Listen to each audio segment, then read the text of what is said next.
Guys, welcome to our channel Telugu audio stories with మంత్రి. నా ఛానల్ని ఎవరైనా ఫస్ట్ టైం చూస్తున్నట్టయితే తప్పకుండా లైక్ చేయండి, షేర్ చేయండి అండ్ సబ్స్క్రైబ్ చేసుకోండి ఫ్రెండ్స్. ఎన్నాళ్ళైనా నీకై వేచుంటా ఎపిసోడ్ 53. ఇక లేట్ చేయకుండా స్టోరీలోకి వెళ్ళిపోదామా ఫ్రెండ్స్. తండ్రి వైపు చూస్తాడు హ్యాపీగా అగస్ట్. ఈ ప్రాబ్లంకి సొల్యూషన్ దొరికింది అనిపించింది. జాన్, ఈ విషయంలో నీకు మేమెవ్వరం హెల్ప్ చేయలేం. నువ్వే మా కోడల్ని కలిసి అసలు వీళ్ళ వెడ్డింగ్ ఎలా జరిగింది, ఎలాంటి పరిస్థితుల్లో జరిగింది మొత్తం క్లారిటీ ఇచ్చి లైలా కోసం ఆ ఇంట్లో ఉండడానికి తనని ఒప్పించాలి. తను ఒప్పుకుంటే మాకు ఎలాంటి ప్రాబ్లం లేదు. నాకు కావాల్సింది నా కొడుకు కోడలు హ్యాపీగా ఉండడం. ఆల్రెడీ లైలా చేసిన పని వల్ల నా కోడలు చాలా హర్ట్ అయ్యింది. అందుకే తను ఒప్పుకుంటేనే లైలా ఇక్కడ ఉండేది అంటాడు రఘురాం. అలాగే అంకుల్, నేను అలాగే చేస్తాను అని చెప్పి హాస్పిటల్కి వెళ్ళిపోతాడు జాన్. పాపని ఈవినింగ్ పిక్ చేసుకోవడానికి వెళ్తుంది ప్రాప్తి.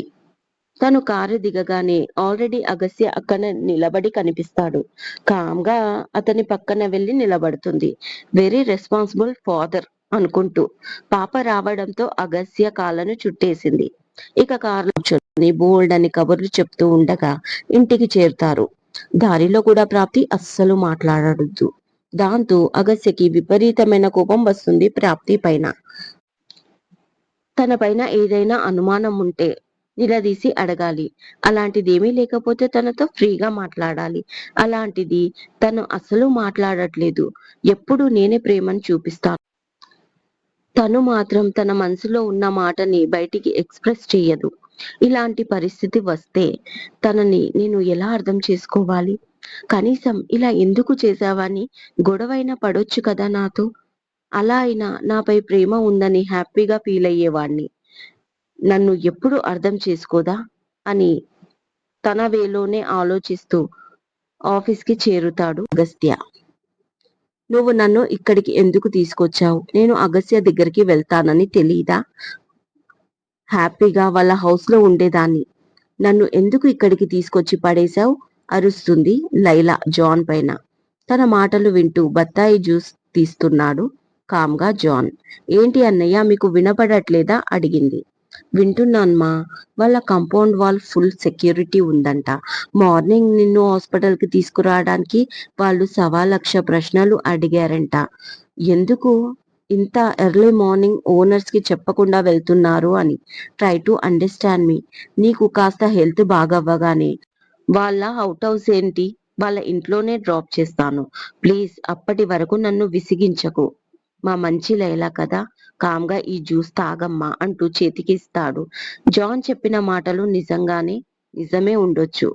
అక్కడ సెక్యూరిటీ చాలా ఎక్కువగా ఉంది అనుకుంటూ ఫాతిమను పిలిచింది. అన్నయ్య చెప్పింది నిజమేనా అని అడుగుతుంది. అవునమ్మా, నాకు చాలా భయం వేసింది. అక్కడికి అన్నయ్యకి కాల్ చేశాను. నాట్ రీచబుల్ అని వచ్చింది. ఇంకెవరికి ఫోన్ చేయాలో తెలియలేదు. వెంటనే డాక్టర్ కి కాల్ చేసి సెక్యూరిటీ ఆఫీసర్ తో మాట్లాడిస్తే అప్పుడు వాళ్ళే త్వరగా మిమ్మల్ని హాస్పిటల్లో చేర్చారు అని చెప్తుంది ఫాతిమా. ఓకే, నాకు అర్థమైంది. కానీ నేను ఇండియా వచ్చి ఇక్కడ ఇలా పడుంటే ఎలా అన్నయ్య? నాకు అగస్య కావాలి. నా పరిస్థితి మీకు అర్థం అవ్వట్లేదా? అరుస్తుంది మళ్ళీ లైలా. నీకు అగస్య కావాలి అంటే నువ్వు ముందు స్ట్రాంగ్ అవ్వాలి. నీ సిచ్యువేషన్ కాదు, వాళ్ళ సిచ్యువేషన్, అక్కడున్న సిచ్యువేషన్ కి అన్నిటికీ మోల్డ్ అవ్వడానికి మెంటల్ గా నువ్వు స్ట్రాంగ్ అవ్వాలి. అప్పుడే ఇలా నువ్వు స్పృహ తప్పి పడిపోవు. నువ్వు స్పృహ తప్పిన ప్రతిసారి నిన్ను తీసుకెళ్లి హాస్పిటల్లో జాయిన్ చేసి మళ్ళీ తీసుకెళ్లి ఆ ఇంట్లో ఉంచడం నా వల్ల కాదు. అందుకే చెప్తున్నా, నువ్వు మెంటల్ గా ప్రిపేర్ అవ్వు అన్నాడు. ఏమని అడుగుతుంది లైలా. అగస్య నీవాడు కాదు అని అనగానే వాట్ నాన్ సెన్స్, అలా ఎలా, ఎందుకు ఫిక్స్ అవుతాను అని అడిగింది లైలా. నువ్వు అలా ఫిక్స్ అయితేనే నీకు ఫిట్స్ రావు. నువ్వు వెళ్ళి ఏం చెయ్యాలనుకుంటున్నావో అవన్నీ చెయ్యి. నీకు కావాల్సింది అగస్య కాబట్టి. కానీ ఒకటి మైండ్లో పెట్టుకో, అతను ఎప్పుడూ నీవాడు కాదు అని. అలా పెట్టుకుంటేనే అతను ప్రవర్తించే ప్రవర్తనకి నువ్వు ఒక్కోసారి హర్ట్ అయినా నీకు మెంటల్ పెయిన్ ఉండదు. ఎందుకంటే నువ్వు ముందుగానే ప్రిపేర్ అవ్వడం వల్ల నీకు మాటి మాటికి ఫిట్స్ కూడా రావు. కాబట్టి ముందు చూపుతో మంచి టిప్ చెప్తున్నాను, ఆ తర్వాత నీ ఇష్టం అన్నాడు జాన్. ఏమో మీరు చెప్పేది ఏమీ అర్థం కావట్లేదు అంటుంది కొంచెం కొంచెం అర్థం చేసుకోవడానికి ట్రై చేస్తూ లైలా. నువ్వు ఆవేశం తగ్గించుకొని కూల్గా ఆలోచించు, నేను చెప్పేది అప్పుడు నీకు అర్థమవుతుంది. బ్రెయిన్ పైన ప్రెషర్ తెచ్చుకోకు. ఆ ప్రెషర్ పడ్డప్పుడల్లా నువ్వు స్పృహ తప్పుతున్నావు, అర్థమైందా అంటూ లాలనగా చెప్తాడు జాన్. ఆలోచిస్తూ ఉండిపోతుంది జాన్ మాటల్ని లైలా. పాపను పడుకోబెట్టేసి అగస్త్య గురించి ఆలోచిస్తున్న ప్రాప్తికి సుధీర్ నుంచి కాల్ వస్తుంది. లిఫ్ట్ చేసి హలో సుధీర్, ఎలా ఉన్నారు అని అడుగుతుంది. ఏం బాగుండటం ఏంటో, నీకు వాడికి ఏమైనా గొడవ అని అడిగాడు డైరెక్ట్ గా పాయింట్లోకి వస్తూ. ఏమైందన్నయ్య, ఏమైనా చెప్పాడా ఆశగా అడుగుతుంది ప్రాప్తి. చెప్పినా బాగుండేది, పొద్దుటి నుంచి ఎంప్లాయీస్ లా దుంప తెంచుతున్నాడు. వాడి బ్రెయిన్ లో ఏం రన్ అవుతుందో తెలియదు. ప్రతి ఒక్కరిపైన విరుచుకు పడుతున్నాడు. మేనేజర్లు ఏడ్చేంత పని చేస్తున్నారు. హెచ్ఆర్లు టీఎల్లు వణికిపోతున్నారు. 4 గంటల నుంచి నాన్ స్టాప్ గా ఒకటే కోటింగ్. కనీసం కాఫీ తీసుకోరా అంటే డిస్టర్బ్ చేస్తున్నానని నన్ను తిడుతున్నాడు. కోపం అనే భూకంపాలు వచ్చాయి. ఇంకాసేపైతే శాడిజం అనే సునామీ వచ్చి కొట్టుకుపోయేలా ఉన్నాం.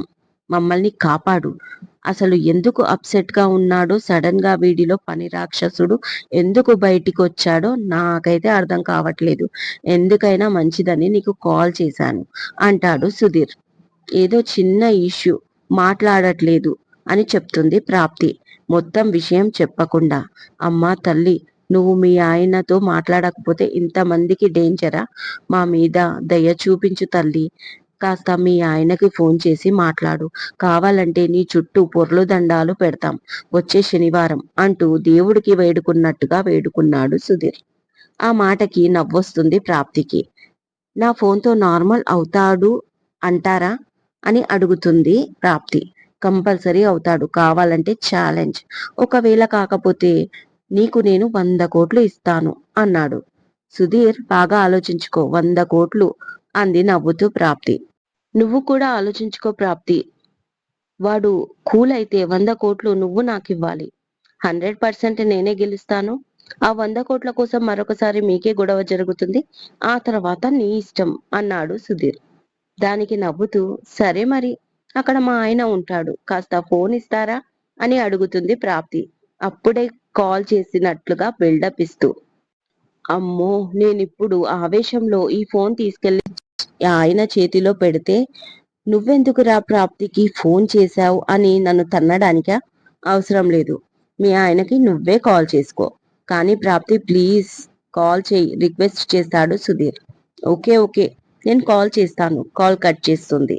కరెక్ట్ గా 5 నిమిషాలకి అగస్త్య ఫోన్ మోగుతుంది. అది కూడా సుధీర్ దగ్గరే ఉంది.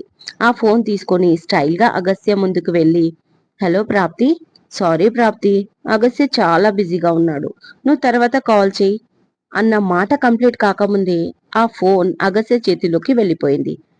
నేను చెప్పానా బిజీగా ఉన్నానని, వెళ్ళి నీ పని చూసుకో అని అరుస్తాడు అగస్త్య సుధీర్ పైన.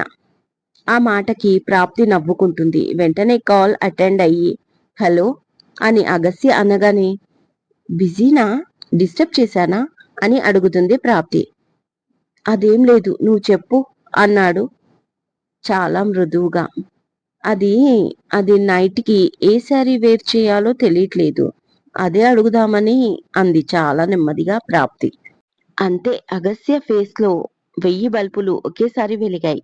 వెంటనే అన్ని క్లియర్ చేయి ఇక్కడ అని ఆర్డర్ వేసి అందరి ఎంప్లాయీస్ ని పంపించేశాడు. కూల్ గా తన సీట్లో జారుబడి కూర్చొని టేబుల్ పై కాళ్ళు పెట్టి వాటిని ఆడిస్తూ అడిగాడు, నిన్నటి నుంచి ఏమి అడగాలని అనిపించలేదా నన్ను అని అగస్త్య. దానికి ప్రాప్తి కొంచెం సిగ్గుపడుతూ, మీరు త్వరగా చెప్పండి, ఎంతసేపు ఇలాగే ఉంటే నాకు కోల్డ్ చేస్తుంది అంటుంది. ఎందుకు కోల్డ్ చేస్తుంది ఆశ్చర్యం అడిగాడు అగస్త్య. మరి నేను స్నానం చేసి టవల్తో ఉన్నాను అనగానే అగస్త్య చేతిలోని ఫోన్ జారిపోతుంది. ప్రాప్తి నవ్వుకుంది. హలో హలో ప్రాప్తి అనగానే మీరు త్వరగా రండి, నేను వెయిట్ చేస్తూ ఉంటాను అంటూ కాల్ కట్ చేసింది ప్రాప్తి. ఇక అగస్య అక్కడ ఒక క్షణం కూడా ఆగకుండా ఫాస్ట్ గా ఇంటికి వెళ్ళాడు. వెళ్ళి తన రూమ్ డోర్ ఓపెన్ చేసేసరికి గది పూర్తిగా చీకటిగా ఉంది. అక్కడక్కడ క్యాండిల్స్ వెలుగుతూ లైట్ గా పర్ఫ్యూమ్, మంచి అరోమా స్మెల్, ఫ్రెష్ ఫీలింగ్ వచ్చేసింది. మూడ్ కూడా ఒక రేంజ్ లో మారిపోయింది అగస్యకి. వచ్చారా అని అడుగుతుంది స్మూత్ గా ప్రాప్తి. గదంతా చూస్తూ ఎక్కడున్నావురా అని అడిగాడు చీకట్లో అగస్త్య. ఇదిగో ఇక్కడ ఉన్నాను అంటుంది విండో దగ్గర అక్కడక్కడ క్యాండిల్స్ వెలిగిస్తూ ప్రాప్తి. చీకట్లో తన ఫేస్ తప్ప ఇంకేమీ కనపడలేదు. ఆ వెలుతురులో తన నవ్వు ఎంతో అందంగా కనిపించింది. నీ చిరునవ్వు నా లైఫ్ కి వెలుగునిచ్చింది అన్నట్లుగా అనిపించింది ఆ నిమిషం అగస్త్యకి. ఏంటిదంతా అడిగాడు. జస్ట్ చేంజ్ కోసం శ్రీవారు, రోజు ఒకేలా చూస్తే బోరు కొడుతుంది కదా అంటూ అగస్య మెడ చుట్టూ చేతులు వేస్తుంది ప్రాప్తి. అప్పుడు గమనిస్తాడు తను కట్టిన చీర బ్లూ కలర్ బాందిని. ఇది వరకు పార్టీకి కట్టుకొచ్చింది. ఈ చీరలో తను చాలా అందంగా ఉంటుంది. ఆ రోజు తను అందంగా కనిపిస్తే చాలా కోపం వచ్చింది. కానీ ఇవాళ అని నవ్వుకున్నాడు తనలో తానే అగస్త్య. గుర్తుందా ఈ శారీ అడిగింది అతని నవ్వు చూసి. అసలు మర్చిపోతే కదా అంటూ ఆమె తలకి తన తలతో ఢీకొట్టాడు. నేను కూడా మర్చిపోలేదు. ఎంత కోపడ్డారు ఆ రోజు అలిగింది అటు తిరిగి ప్రాప్తి. ఆ రోజు నేను పడ్డ బాధ నీకేం తెలుసు? అది సరే, 2 days గా మాట్లాడలేదు అని అడిగాడు. మీరు కూడా మాట్లాడలేదు కదా అడుగుతుంది. నువ్వు మాట్లాడలేదని నేను మాట్లాడలేదు అన్నాడు. నేను అలాగే అనుకున్నాను అంటూ మూతి తిప్పుకుంది ప్రాప్తి. ఇదండి ఇవాళటి ఎపిసోడ్. ఈ ఎపిసోడ్ మీకు నచ్చినట్టు అయితే నాకు కామెంట్ లో చెప్పండి. అలాగే లైక్ చేయండి, షేర్ చేయండి, సబ్స్క్రైబ్ చేసుకోండి నా ఛానల్ ని. మరొక మంచి ఎపిసోడ్ తో మీ ముందు ఉంటాను. మైత్రి.